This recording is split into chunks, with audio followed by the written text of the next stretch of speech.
Indian ടീമിന്റെ T20 world കപ്പിന്റെ hero Sanju Samson നോക്കുവാണെങ്കിൽ T20 സ്ക്വാഡിൽ നിന്ന് പുറത്തേക്ക് പോകുന്നു. ഗൗതം ഗംഭീറിന്റെ വാക്ക് കടമെടുത്ത് പറയുവാണെങ്കിൽ സഞ്ജു സാംസൺ ഇന്ത്യക്ക് വേണ്ടി കളിച്ചില്ലെങ്കിൽ നഷ്ടം സഞ്ജു സാംസൺ അല്ല ഇന്ത്യക്കാണെന്ന് പറഞ്ഞ ഗൗതം ഗംഭീറിന്റെ വാക്ക് പൊന്നായി. ഇന്ത്യക്ക് T20 വേൾഡ് കപ്പ് നേടിക്കൊടുത്തത് സഞ്ജു സാംസൺ ആണ്. നമുക്കറിയാം, അതിനെക്കുറിച്ച് പ്രത്യേകിച്ച് എടുത്ത് പറയേണ്ട ഒരു കാര്യമില്ലായിരുന്നു. മിക്കുള്ള ബാറ്റ്സ്മാൻമാരും സ്ട്രഗിൾ ചെയ്തപ്പോഴത്തേന് ഈ പറയുന്ന അഭിഷേക് ശർമ്മയെ, തിലക് വർമ്മയ്ക്ക് തൻ്റെ പൊസിഷൻ വിട്ട് 3-ാം നമ്പർ വിട്ടിട്ട് 5-ാം നമ്പറിലോട്ട് 6-ാം നമ്പറിലോട്ട് ഓടി കളിക്കേണ്ടതായിട്ട് വന്നു. അവിടെ നോക്കുവാണെങ്കിൽ വേൾഡ് കപ്പ് ഹീറോ ആയിരുന്നു സഞ്ജു സാംസൺ. അഭിഷേക് ശർമ്മ ഫോമില്ലാതെ സ്ട്രഗിൾ ചെയ്യുമ്പോഴത്തേന് അഭിഷേക് ശർമ്മയുടെ ഇന്നിങ്സും കൂടെ കവർ ചെയ്തുകൊണ്ടാണ് സഞ്ജു സാംസൺ ബാറ്റ് ചെയ്തത്. അതായത് എല്ലാ കളിയിലും 3 കളിയിലും 90 റൺസ് എടുത്തു. അതായത് 50 റൺസ് അഭിഷേക് ശർമ്മയുടെ, 50 റൺസ് എൻ്റെ എന്ന രീതിയിലുള്ള ഒരു പ്രകടനം കാഴ്ചവെച്ചു. അവിടെ നോക്കുകയാണെങ്കിൽ ഇന്ത്യൻ ടീമിനെ പൊതിഞ്ഞു പിടിച്ചു, ഇന്ത്യക്ക് വേൾഡ് കപ്പ് നേടിക്കൊടുത്തു. സഞ്ജു സാംസനെ T20 ഡ്രോപ്പ് ചെയ്തു. പ്ലേയിങ് 11 നിന്ന് പുറത്തേക്ക് പോകുന്നതായിട്ട് നമ്മൾ കണ്ടു. കഴിഞ്ഞ കളി നോക്കുവാണെങ്കിൽ പ്ലേയിങ് 11 നിന്ന് പുറത്തേക്ക് പോകുന്നതായിട്ട് കണ്ടു. അയർലൻഡിനെതിരെ അവസാനത്തെ കളിയിൽ ഗ്ലൗസ് ഊരി വാങ്ങിക്കുന്നത് കണ്ടു. അതൊക്കെ കണ്ടപ്പോഴത്തേന് ഏകദേശം നമുക്ക് അറിയാമായിരുന്നു ഇതെങ്ങോട്ടാണ് ചെന്നെത്തുന്നുള്ളത്. അതായത് ഗൗതം ഗംഭീർ പറയുവാണ്, നീ 25 കളിയിൽ ഡക്കായാലും നിന്നെ പുറത്താക്കത്തില്ലെന്ന് പറഞ്ഞു. പണ്ടിലെ കാരണവന്മാരൊക്കെ പറയാറുണ്ട്, നിന്റെ വാക്കും പഴയ ചാക്കും ഒന്നാണെന്ന്. സോ ഏകദേശം അതുപോലൊക്കെ തന്നെ സംഭവിച്ചു. സഞ്ജു സാംസന് ഫോമില്ല എന്നുള്ളത് സത്യം തന്നെയാണ്. 3 കളിയിൽ നോക്കുവാണെങ്കിൽ സഞ്ജു സാംസൺ പരാജയമായിരുന്നു. 10 റൺസിൽ കൂടുതൽ എടുത്തില്ല എന്ന് പറഞ്ഞുകൊണ്ട് സഞ്ജു സാംസന് മാത്രം ഒരു നീതി, മറ്റുള്ളവർക്ക് മറ്റൊരു നീതി ശരിയാണോ എന്നുള്ളതാണ് ചോദ്യം. ഇവിടെ നോക്കുവാണെങ്കിൽ സിംബാബ്വെ ടൂറിനകത്ത് ഇന്ത്യയുടെ മെയിനായിട്ടുള്ള 5 ബാറ്റ്സ്മാൻമാർ കളിക്കുമ്പോഴത്തേന് സഞ്ജു സാംസൺ റെസ്റ്റ്, അത് നമ്മൾ വിശ്വസിക്കണം. സഞ്ജു സാംസൺ റെസ്റ്റ് എന്ന് പറയുമ്പോൾ സഞ്ജു സാംസനെ ഇഷ്ടപ്പെടുന്നവരും അല്ലെങ്കിൽ പുറത്ത് നിൽക്കുന്നവരും ന്യൂട്രലായിട്ട് നിൽക്കുന്നവരും അതങ്ങ് വിശ്വസിച്ചോണം. സഞ്ജു സാംസന് റെസ്റ്റ് കൊടുത്തേക്കുക. ആകപ്പാടെ T20 മാത്രം കളിക്കുന്ന ഒരു പ്ലെയറാണ്. ആ പ്ലെയറിന് റെസ്റ്റ് കൊടുത്തേക്കുവാണ്. ശ്രേയസ് അയ്യറിന് റെസ്റ്റില്ല, അഭിഷേക് ശർമ്മയ്ക്കില്ല, ഇഷാൻ കിഷനില്ല, തിലക് വർമ്മയ്ക്കില്ല. എല്ലാവരും കളിക്കുന്നു. മെയിൻ പ്ലേയേഴ്സ് എല്ലാം സിംബാബ്വേയിൽ കളിക്കുന്നു. എത്രയോ വർഷങ്ങൾക്ക് ശേഷമായിരിക്കും ഈ മെയിൻ ടീമിനെ ഇന്ത്യ അയക്കുക എന്നുള്ളതാണ്. കഴിഞ്ഞ പ്രാവശ്യം 2024 വേൾഡ് കപ്പിന് ശേഷം ശുഭ്മൻ ഗില്ലിൻ്റെ നേതൃത്വത്തിൽ നോക്കുവാണെങ്കിൽ നമ്മൾ ടീമിനെ അയച്ചു. അപ്പോഴാണ് അഭിഷേക് ശർമ്മയ്ക്കൊക്കെ നമ്മൾ അവസരം കൊടുക്കുന്നത്. അഭിഷേക് ശർമ്മ അവിടെ പ്രൂവ് ചെയ്ത് അത് കഴിഞ്ഞിട്ട് കണ്ടിന്യൂസ് നോക്കുവാണെങ്കിൽ ഇന്ത്യൻ ടീമിൻ്റെ ഭാഗമായിരുന്നു. ഒത്തിരി വർഷങ്ങൾക്ക് ശേഷം നോക്കുവാണെങ്കിൽ ഇന്ത്യയുടെ മെയിൻ ടീമിനെ അയക്കുകയാണ്. ബോളിങ്ങിന് മാത്രമേ ഉള്ളൂ ചെറിയ വ്യത്യാസം. ഇവിടെ നോക്കുവാണെങ്കിൽ സഞ്ജു സാംസന് മാത്രം റെസ്റ്റ് കൊടുക്കുന്നു. 3 കളി പരാജയപ്പെട്ടതിൻ്റെ പേരിൽ സഞ്ജു സാംസനെ നമ്മൾ പുറത്തേക്ക് എടുത്തു കളയുന്നു. നോക്കുവാണെങ്കിൽ എപ്പോഴും സഞ്ജു സാംസൺ തന്നെയാണ്. വൈഭവ് സൂര്യവംശി വരുമ്പോൾ സഞ്ജു സാംസനാണ്. വൈഭവ് സൂര്യവംശി രാജസ്ഥാൻ റോയൽസിലോട്ട് പോകുമ്പോഴും ബലിയാടായത് സഞ്ജു സാംസനാണ്. ശുഭ്മൻ ഗിൽ ഇന്ത്യൻ ടീമിലോട്ട് വന്നപ്പോഴത്തേന് ബലിയാടായത് സഞ്ജു സാംസനാണ്. ഇഷാൻ കിഷൻ ഇന്ത്യൻ ടീമിലോട്ട് വന്നപ്പോഴത്തേന് ബലിയാടായത് സഞ്ജു സാംസൺ തന്നെയാണ്. സോ ആരെല്ലാം വരുമ്പോഴും എപ്പോഴും ബലിയാടാവുന്നത് സഞ്ജു സാംസൺ തന്നെയാണ്. ഒരു നേർച്ചക്കോഴിയായിട്ട് സഞ്ജു സാംസൺ നോക്കുവാണെങ്കിൽ T20 സ്ക്വാഡിൽ ഇന്ത്യൻ ടീമിൽ മാറിക്കഴിഞ്ഞു എന്നുള്ളത് ഒരു വാസ്തവം തന്നെയാണ്. ഞാൻ എഗ്രി ചെയ്യുന്നു, സഞ്ജു സാംസൺ പരാജയമായിരുന്നു 3 കളിയിലും.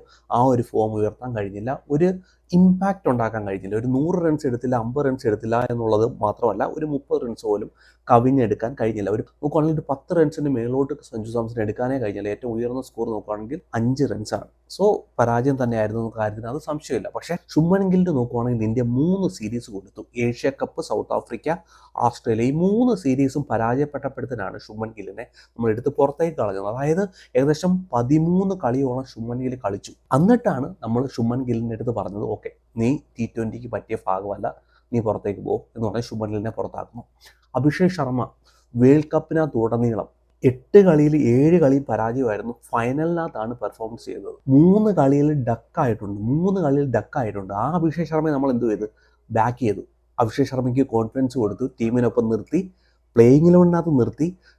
ബാക്കിയുള്ള പ്ലെയർ നോക്കുവാണെങ്കിൽ അഭിഷേക് ശർമ്മയുടെ റോൾ കവർ ചെയ്തു. അത് എക്സ്പെഷ്യലി സഞ്ജു സാംസൺ നോക്കുവാണെങ്കിൽ അഭിഷേക് ശർമ്മയുടെ ബാറ്റിംഗ് കൂടെ ചെയ്യുന്നു.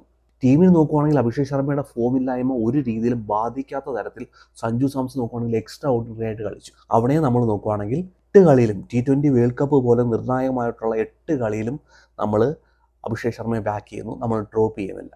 തിലക് വർമ്മയുടെ ഒരു നല്ലൊരു ഇന്നിങ്സ് എൻ്റെ ഓർമ്മയിൽ ഏഷ്യ കപ്പാണ്. അത് കഴിഞ്ഞ് നോക്കുവാണെങ്കിൽ ഒരു ഇമ്പാക്റ്റ് ആയിട്ടുള്ള ഒരു ഇന്നിങ്സ് കളിച്ചിട്ടേ ഇല്ല. റണ്ണ ബോൾ കളിക്കുന്ന ഒരു പ്ലെയറാണ് തിലക് വർമ്മ. റണ്ണ ബോൾ 22 ബോളിൽ നിന്ന് 25 റൺസ്, അല്ലെങ്കിൽ 20 ബോളിൽ നിന്ന് 22 റൺസ്. മുഹമ്മദ് കൈഫിൻ്റെ വാക്ക് കടമെടുത്ത് പറയുകയാണെങ്കിൽ തിലക് വർമ്മ എടുക്കുന്ന റൺസിനെക്കാട്ടി കൂടുതൽ തിലക് വർമ്മ ഫേസ് ചെയ്ത ബോളാണ് കൂടുതൽ എന്നാണ് മുഹമ്മദ് കൈഫ് പറഞ്ഞത്. സോ അതൊക്കെ ഏകദേശം ശരിയാണ്. പക്ഷേ ഇവിടെ നോക്കുവാണെങ്കിൽ നീതികേട് കാണിച്ചത് സഞ്ജു സാംസണോട് തന്നെയാണ്. അതിനകത്ത് ഒരു സംശയമില്ല. ഒരുപാട് പ്ലേയേഴ്സ് നോക്കുവാണെങ്കിൽ ഇവിടെ സ്ട്രഗിൾ ചെയ്തുകൊണ്ടിരിക്കുകയാണ്. ഇന്ത്യ അയർലൻഡിനെതിരെ തോറ്റു. സഞ്ജു സാംസൺ കാരണമാണോ അയർലൻഡിനെതിരെ നമ്മൾ തോറ്റത്? അല്ല എന്നാണ് ഞാൻ വിശ്വസിക്കുന്നത്. ഇംഗ്ലണ്ടിനെതിരെ നമ്മൾ കഴിഞ്ഞ കളി പരാജയപ്പെട്ടത് സഞ്ജു സാംസൺ പുറത്തിരുന്നിട്ട് നമ്മൾ പരാജയപ്പെട്ടെ. സോ സഞ്ജു സാംസൺ മാത്രമല്ല കാര്യം. എപ്പോഴും നോക്കുവാണെങ്കിൽ ഇന്ത്യൻ ടീമിന് ഒരു ബലിയാടിനെ വേണം. കഴിഞ്ഞ പ്രാവശ്യം നോക്കുവാണെങ്കിൽ ബലിയാട് ശുഭ്മൻ ഗില്ലായിരുന്നു. ഇപ്പം നോക്കുവാണെങ്കിൽ ബലിയാട് സഞ്ജു സാംസണാണ്. കാരണം എന്താണ്? ടീം പരാജയപ്പെട്ടുകൊണ്ടിരിക്കുകയാണ്. ഗൗതം ഗംഭീർ അടക്കമുള്ള ഹെഡ് കോച്ചിനെതിരെ ചോദ്യങ്ങൾ ഉയരുന്നു, ശ്രേയസ് അയ്യറിനെതിരെ ചോദ്യങ്ങൾ ഉയരുന്നു. സോ അപ്പോൾ അവർക്കൊരു ബലിയാടിനെ വേണം. ആ ബലിയാട് സഞ്ജു സാംസൺ കാരണമാണ് ഇതെല്ലാം സംഭവിച്ചതെന്നുള്ളത് വരുത്തി വെക്കാൻ വേണ്ടി സഞ്ജു സാംസനെ പുറത്തേക്ക് കൊണ്ടുപോകും. സഞ്ജു സാംസൺ മാത്രമാണോ കാര്യം? എത്രയോ പോരായ്മകൾ ഈ ടീമിനകത്തുണ്ട്. ഗൗതം ഗംഭീറിൻ്റെ ടീം സെലക്ഷനകത്ത് പോരായ്മയുണ്ട്. ടോസ് കിട്ടിയിട്ട് ബാറ്റിങ്ങും ബോളിങ്ങും തിരഞ്ഞെടുക്കുന്നതിനകത്ത് പോരായ്മയുണ്ട്. പിച്ചിനെ മനസ്സിലാക്കാത്ത 3 സ്പിന്നർമാരെ കളിപ്പിക്കുന്നതിനകത്ത് പോരായ്മയുണ്ട്. നോക്കുകയാണെങ്കിൽ കറക്റ്റായിട്ട് ബോളിംഗ് റൊട്ടേഷൻ നടക്കാൻ കഴിയാത്തതിനകത്ത് പോരായ്മയുണ്ട്. ക്യാച്ച് വിട്ടുകളയുന്നതിനകത്ത് പോരായ്മയുണ്ട്. നമുക്ക് നല്ലൊരു ഫിനിഷർ ഇല്ലാത്തതിൻ്റെ പോരായ്മയുണ്ട്. ഈ പോരായ്മകളൊക്കെ നിലനിൽക്കുമ്പോഴത്തേന് എല്ലാത്തിൻ്റെ ഉത്തരവാദി സഞ്ജു സാംസൺ ആണെന്ന് മാത്രം പറഞ്ഞു കഴിഞ്ഞാൽ അത് അങ്ങോട്ട് അക്സെപ്റ്റ് ചെയ്യാൻ, അതങ്ങോട്ട് വിശ്വസിക്കാൻ അല്പം പാട് തന്നെയാണ്. ഇനി സഞ്ജു സാംസന്റെ കാര്യത്തിൽ പറയാനുള്ളത്, സഞ്ജു സാംസൺ മനസ്സിലാക്കേണ്ടത്, സഞ്ജു സാംസന്റെ കയ്യിൽ നിന്ന് എക്സ്ട്രാ ഓർഡിനറി ആയിട്ടുള്ളൊരു പ്രകടനം ഇന്ത്യൻ ടീമും മാനേജ്മെൻറ്റും BCCയും കോച്ചുമാരെല്ലാം പ്രതീക്ഷിക്കുന്നുണ്ട്. സഞ്ജു സാംസൺ വന്നിട്ട് ഒരു കാഷ്വലായിട്ട് ഒരു ഇന്നിങ്സ് കളിച്ചാൽ പോരാ, എല്ലാ കളിയിലും 100 എടുക്കണമെന്നാണ് BCC തീരുമാനിക്കുന്നത്. സോ സഞ്ജു സാംസൺ തീരുമാനിക്കുക എന്ത് വേണമെന്നുള്ളത്. സഞ്ജു സാംസന്റെ ഫുഡ് വർക്കിനകത്ത് നമുക്ക് അറിയാവുന്ന പോലെ പ്രശ്നങ്ങൾ ഒരുപാടുണ്ട്. സഞ്ജു സാംസൺ നീ നോക്കുവാണെങ്കിൽ ഇതൊരു വേക്കപ്പ് കോളായിട്ട് എടുക്കുക. NCAയിലോട്ട് പോവുക. അവിടെ നോക്കുവാണെങ്കിൽ അവിടെ പോയി നിൻ്റെ ഫുഡ് വർക്ക് ഇമ്പ്രൂവ്മെൻറ്റ് ചെയ്യാൻ ശ്രമിക്കുക. അത് കഴിഞ്ഞിട്ട് ഈ ഇന്ത്യൻ ടീമിലേക്ക് തിരിച്ചു വരാൻ ശ്രമിക്കുക. കാരണം നീ ഈ ഇന്ത്യൻ ടീമിൽ നിൽക്കുകയാണെങ്കിൽ നിനക്ക് നോക്കുവാണെങ്കിൽ ഉള്ള കോൺഫിഡൻസിനെ എടുത്ത് പുറത്തേക്ക് കളയും. അതുപോലെ തന്നെ നീ സ്ട്രഗിൾ ചെയ്തുകൊണ്ടേ ഇരിക്കുകയാണ്. ഫുഡ് വർക്ക് ഇല്ലാത്ത രീതിയിൽ സഞ്ജു സാംസൺ സ്ട്രഗിൾ ചെയ്തുകൊണ്ടേ ഇരിക്കുകയാണ്. സോ ഈ ടീമിൽ ആരും നിൻ്റെ ഫുഡ് വർക്ക് ശരിയാക്കി തരാൻ പോകുന്നതില്ല. ഇവർക്കറിയത്തില്ല ഇവർക്ക് എങ്ങനെയാണ് ഒരു പ്ലെയറിനെ ബിൽഡ് ചെയ്യേണ്ടതെന്ന് ചോദിച്ചാൽ ഇവർക്കറിയത്തില്ല. ആരെങ്കിലുമൊക്കെ ബിൽഡ് ചെയ്ത ടീമിനെ വെച്ചുകൊണ്ട് മുമ്പോട്ട് പോകുന്നതാണ് ഗൗതം ഗംഭീറിൻ്റെ പരിപാടി. ചാമ്പ്യൻസ് ട്രോഫി നേടിയത് ഞാനാണ്, അതായത് രാഹുൽ ദ്രാവിഡ് നയിച്ച ഒരു ടീമിനെ വെച്ചിട്ട് ചാമ്പ്യൻസ് ട്രോഫി എടുത്തിട്ട് പറയും ഞാനാണ് നേടിയത്. സഞ്ജു സാംസനെ വെച്ച് T20 വേൾഡ് കപ്പ് നേടിയിട്ട്, ഹാർദിക് പാണ്ഡ്യയും ബുംറയും വെച്ചിട്ട് T20 വേൾഡ് കപ്പ് നേടിയിട്ട് പറയും T20 വേൾഡ് കപ്പ് നേടി തന്നു ഞാനല്ലേ. അതായത് ക്രെഡിറ്റ് മാത്രം മതി നമ്മുടെ ഹെഡ് കോച്ചിന്. സോ അങ്ങനെയുള്ള സ്ഥാനത്ത് ഇതൊരു നിൻ്റെ ഒരു വേക്കപ്പ് കോളായിട്ട് എടുക്കുക. NCA പോവുക. ഹാർദിക് പാണ്ഡ്യ NCAയിലുണ്ട്. NCA പോയിട്ട് ആ ഫുഡ് വർക്ക് ശരിയാക്കുക. പിന്നെ ഇന്ത്യൻ ടീമിലേക്ക് തിരിച്ചു വരാൻ ശ്രമിക്കുക. ഡൊമസ്റ്റിക് ക്രിക്കറ്റിൽ നല്ലൊരു പ്രകടനം കാഴ്ചവെക്കാൻ കഴിയട്ടെ. സഞ്ജു സാംസന് ഇനി ചെയ്യേണ്ടത്, ഇനി സഞ്ജു സാംസനെ മാറ്റി നിർത്തിയിട്ട് മറ്റൊരാളിലേക്ക് പോകാൻ ഇടവരരുത് സെലക്ഷൻ. സോ അങ്ങനെ ഒരു പെർഫോമൻസ് സഞ്ജു സാംസൺ കാഴ്ചവെക്കട്ടെ. ടീമിൽ നിന്ന് ആൾറെഡി പുറത്തായി. സഞ്ജു സാംസന്റെ റിപ്ലേസ്മെൻ്റ് ആയിട്ട് കൊണ്ടുവന്നിരിക്കുന്നത് പ്രഭാബ് സിംറനാണ്. സോ ഇവിടെ നോക്കുവാണെങ്കിൽ രച്ചിത് പട്ടിദാർ എന്ന് പറഞ്ഞൊരു പ്ലെയറിനെ കാണുന്നില്ല. ഇപ്പോഴും നോക്കുവാണെങ്കിൽ രച്ചിത് പട്ടിദാറിനോടും അനീതി കാണിക്കുന്നു. രച്ചിത് പട്ടിദാറിനും ജസ്റ്റിസ് കിട്ടിയിട്ടില്ല. പ്രത്യേകിച്ച് റൈറ്റ് ഹാൻഡറാണ്. ഇപ്പം നോക്കുവാണെങ്കിൽ സഞ്ജു സാംസൺ കൂടെ പുറത്തേക്ക് പോയപ്പോഴത്തേനും ഒരു ഹെവി ലെഫ്റ്റ് ഹാൻഡ് സൈഡാണ് ഈ റിങ്കു സിംഗും കൂടെ ടീമിൻ്റെ ഒപ്പം ചേർന്നിട്ടുണ്ട്. സോ ഒരു ഹെവി ലെഫ്റ്റ് ഹാൻഡ് സൈഡുമായിട്ട് മുമ്പോട്ട് പോകുന്നത് ശരിയാണോ? ഒരേ ഒരു ശ്രേയസ് സൈഡ് ടോപ്പ് ഓർഡറിനകത്ത് മിഡിൽ ഓർഡറിനകത്ത്. സോ ഈ ഹെവി ലെഫ്റ്റ് ഹാൻഡ് സൈഡുമായിട്ട് പോകുന്ന ഇന്ത്യക്ക് എത്രമാത്രം ഗുണം ചെയ്യുമെന്നുള്ളത് കണ്ടറിയണം. പിന്നെ നോക്കുവാണെങ്കിൽ അക്സർ പട്ടേലിനെ ഒഴിവാക്കിയിട്ട് അർഷ് ദുബെ നോക്കുവാണെങ്കിൽ ടീമിനൊപ്പം ചേർത്തു. നല്ലൊരു തീരുമാനം തന്നെയാണ്. അക്സർ പട്ടേൽ നോക്കുവാണെങ്കിൽ ബാറ്റിങ്ങിനകത്ത് സ്ട്രഗിൾ ചെയ്തുകൊണ്ടിരിക്കുകയാണ് കുറച്ച് നാളുകളായിട്ട്. സോ അർഷ് ദുബെ എന്ന് പറഞ്ഞ ഒരു പ്ലെയറിനെ പരീക്ഷിക്കുന്നത് നല്ലൊരു കാര്യം തന്നെയാണ്.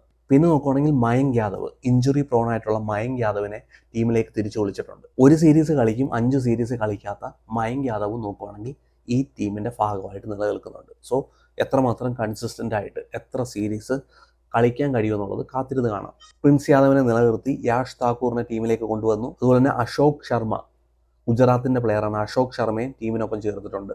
പിന്നെ വരുൺ ചക്രവർത്തി എന്ന് പറയുന്ന സ്പിന്നറിനെയും ടീമിൻ്റെ ഭാഗമായിട്ട് വെച്ചിട്ടുണ്ട്. സോ ഈ ബോളിംഗ് ലൈനിലോട്ട് നോക്കുവാണെങ്കിൽ, എക്സ്പെഷ്യലി പേസ് ലൈനിലോട്ട് നോക്കുവാണെങ്കിൽ ഇൻഎക്സ്പീരിയൻസ് ആയിട്ടുള്ളൊരു ബോളിംഗ് ലൈനപ്പ് ആയിട്ടാണ് ഇപ്പം മനസ്സിലാക്കാൻ കഴിയുന്നത്. സോ ഇവർക്ക് നല്ല രീതിയിൽ പെർഫോമൻസ് ചെയ്യാൻ കഴിയട്ടെ. അയർലാൻഡിനെതിരെ സംഭവിച്ചത് സിംബാബ്വെക്കെതിരെ സംഭവിക്കാതിരിക്കട്ടെ. ഇനി ഓൾറൗണ്ടർമാരിലോട്ട് പോവുകയാണെങ്കിൽ ശിവൻ ദുബെ നിലനിർത്തി, സുയാൻ ഷെഡ്ജെ നിലനിർത്തിയിട്ടുണ്ട്. അർഷ് ദുബെ, അക്സർ പട്ടേലിന് പകരക്കാരനായിട്ട് അർഷ് ദുബെ ടീമിനൊപ്പം ചേർത്തിട്ടുണ്ട്. സുന്ദറിനെയും എന്തായാലും ഒഴിവാക്കി അർഷ് റാണയ്ക്കും അർഷ്ദീപ് സിംഗിനും നോക്കുകയാണെങ്കിൽ റെസ്റ്റ് കൊടുത്തു. ഇനി വിക്കറ്റ് കീപ്പിങ്ങിലോട്ട് പോകുകയാണെങ്കിൽ ഇഷാൻ കിഷനും പ്രഭാബ് സിംറൻ സിംഗിനെയും ടീമിനൊപ്പം ചേർത്തിട്ടുണ്ട്. ഇനി ബാറ്റിങ്ങിലോട്ട് പോകുകയാണെങ്കിൽ Shreyas Iyer captain, Vaibhav Suryavanshi, Abhishek Sharma, Tilak Varma vice captain, Rinku സിംഗിനെ ഈ ടീമിൻ്റെ ഭാഗമായിട്ട് ചേർത്തിട്ടുണ്ട്. നമുക്ക് തീർച്ചയായിട്ടും അറിയാം റിങ്കു സിംഗിൻ്റെ ഒരു പ്രസൻസ് ഈ ടീമിന് അത്യാവശ്യം തന്നെയാണ്. നമുക്ക് നോക്കുവാണെങ്കിൽ ലോ ഓർഡറിനകത്ത് ഒരു നല്ല ഒരു സ്ട്രൈക്ക് റേറ്റ് ഉള്ള ഒരു പ്ലെയർ ഇല്ല. സോ റിങ്കു സിംഗിൻ്റെ ഒരു കോൾ നോക്കുവാണെങ്കിൽ നല്ലത് തന്നെയാണ്. സോ ഇതാണ് സിംബാബ്വെ ടൂർ. തീർച്ചയായിട്ടും എൻ്റെ പോയിന്റ് ഇത് തന്നെയാണ്. സഞ്ജു സാംസന് അവസരം കൊടുക്കാമായിരുന്നു. മറ്റുള്ളവർക്ക് അവസരം കിട്ടിയപ്പോഴത്തേനും സഞ്ജു സാംസനും അവസരങ്ങളെ കിട്ടേണ്ടതായിരുന്നു, പക്ഷേ അത് കിട്ടുന്നില്ല. ഇനി സഞ്ജു സാംസന്റെ കോളാണ്. സഞ്ജു സാംസൺ NCA പോയിട്ട് ആ ഒരു ഫുഡ് വർക്കും കാര്യങ്ങളൊക്കെ ബെറ്റർ ആക്കി ഹാർദിക് പാണ്ഡ്യയുടെ കൂടെ തന്നെ ഇന്ത്യൻ ടീമിലേക്ക് തിരിച്ചു വരാൻ സഞ്ജു വിശ്വനാഥ് സാംസന് കഴിയട്ടെ.